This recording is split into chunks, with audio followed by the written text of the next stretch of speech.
வணக்கம். இன்னைக்கு வீடியோவில் நம்ம ஜாங்கிரி எப்படி செய்கிறதுன்னு பார்க்க போகிறோங்க.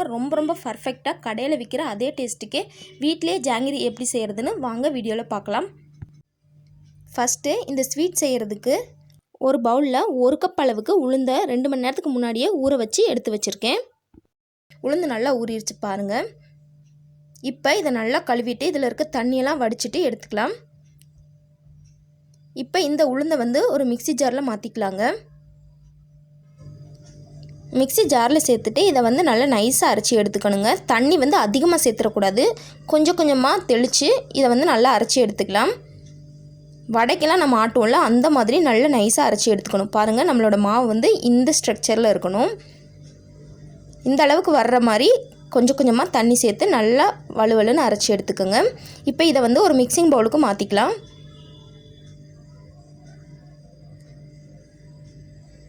மாற்றியாச்சு. இப்போ இது கூட நம்ம 1 டேபிள் ஸ்பூன் அளவுக்கு கார்ன்ஃப்ளவர் மாவு சேர்த்துக்கலாங்க.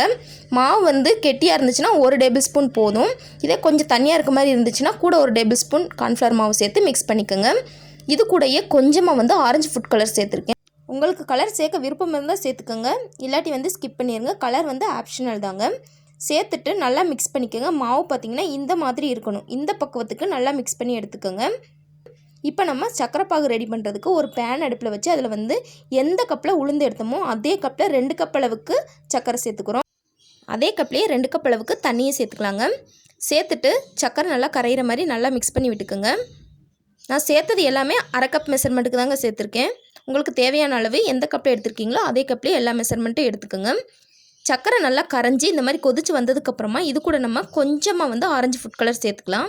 சேர்த்துட்டு ஒரு 5 நிமிஷம் இதை நல்லா கொதிக்க விட்டு பாகோட பதம் பார்த்திங்கன்னா ஒரு சிறு கம்பி பதம் வரணும். கம்பி மாதிரி உடையிற இந்த பக்குவத்துக்கு வந்ததுக்கப்புறமா இப்போ நம்ம இதில் ஒரு 4லேருந்து 5 ட்ராப் லெமனை பிழிஞ்சு விட்டுட்டு ஸ்டவ்வை ஆஃப் பண்ணிடலாங்க.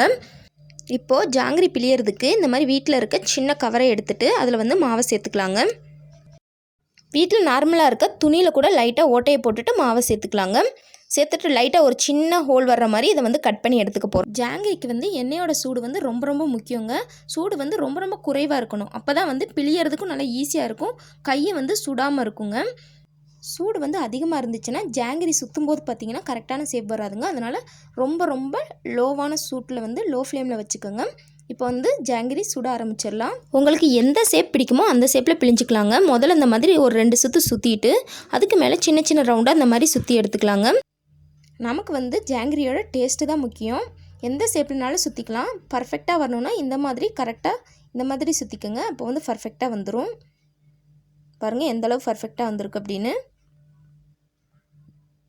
இப்போது இது ஒரு பக்கமாக நல்லா வெந்ததுக்கப்புறமா கீழே ஒட்டாமல் எந்த அளவுக்கு சூப்பராக திருப்ப வருது பாருங்கள்.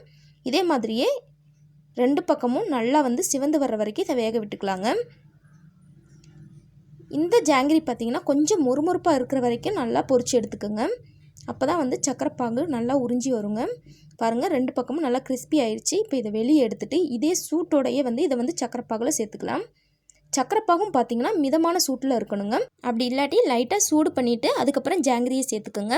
சேர்த்துட்டு இதை 2 பக்கமும் இந்த மாதிரி திருப்பி விட்டு ஒரு 5 நிமிஷம் இந்த ஜீராலேயே நல்லா ஊற விட்டுருங்க. உங்களுக்கு நல்ல இனிப்பு பிடிக்கும் அப்படின்னா ஒரு நாள் முழுசும் கூட அப்படியே ஜீராலே விட்டுருங்க. அப்போ இன்னும் நல்லா ஸ்வீட்டாக இருக்குங்க. மீடியமான ஸ்வீட் போதுன்னா ஒரு 5 நிமிஷத்துலேயே வெளியே எடுத்துருங்க. பாருங்கள் எந்தளவு பர்ஃபெக்டாக நம்மளோட ஜாங்கிரி வந்திருக்குன்னு. நான் சொன்ன இதே அளவுகளோட இதே மெத்தடில் இதே பக்குவத்தில் நீங்களும் உங்கள் வீட்டில் ட்ரை பண்ணி பாருங்கள். ட்ரை பண்ணி பார்த்துட்டு எப்படி வந்துச்சு அப்படிங்கிறத கீழே கமெண்ட்டில் சொல்லுங்கள். இந்த வீடியோ உங்களுக்கு பிடிச்சிருந்தால் லைக் பண்ணுங்கள், ஷேர் பண்ணுங்கள். மறக்காமல் நம்ம சேனலை சப்ஸ்கிரைப் பண்ணிக்கோங்க. தேங்க்ஸ் ஃபார் வாட்சிங்.